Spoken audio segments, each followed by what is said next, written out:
ममता विरोध में तथ्य चोरी अभियोग आनिला ईडी। सुप्रीमकोर्ट रे हेला सीबीआई तदंत दाबी।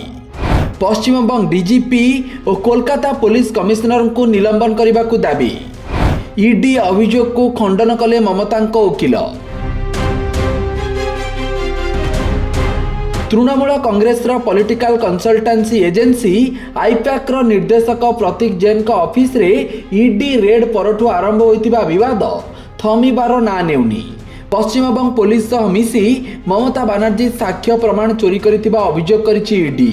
आईपैक उपरे रेड संपर्कित मामलार शुणाणी बेले सुप्रीमकोर्ट रे एभली सांघातिक अभियोग करिछि प्रवर्तन निर्देशालय।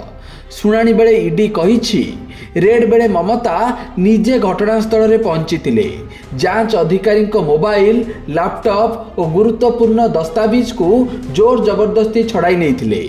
ममता बनर्जी राज्य पुलिस सह मिसी जांच बेले फाइल चोरी करिथिबा अभियोग करिछि ईडी। एने पश्चिमबंग पुलिस डीजीपी राजीव कुमार और कोलकाता पुलिस कमिश्नर मनोज कुमार वर्मा को तुरंत निलंबन और सेमानंक विरोध में एफआईआर रुजु करने को दाबी करिछि ईडी। यह सहित एही तथ्य चोरी घटनार तदंत सीबीआई को करने को निर्देश देवा को ईडी दाबी करिछि। सेपटे ममता बनर्जी पक्षरु तांको वकिल ईडी रो सबु अभियोग को खंडन करिसेंती। यह सह आईपैक उपरे रेड को नहीं से प्रश्न मध्य उठाइछंती। कहिसेंती निर्वाचन पूर्वरु काहेकि रेड करा जाउछि। ममता केवल निज दलर तथ्य थिबा डिवाइस को नैछंती।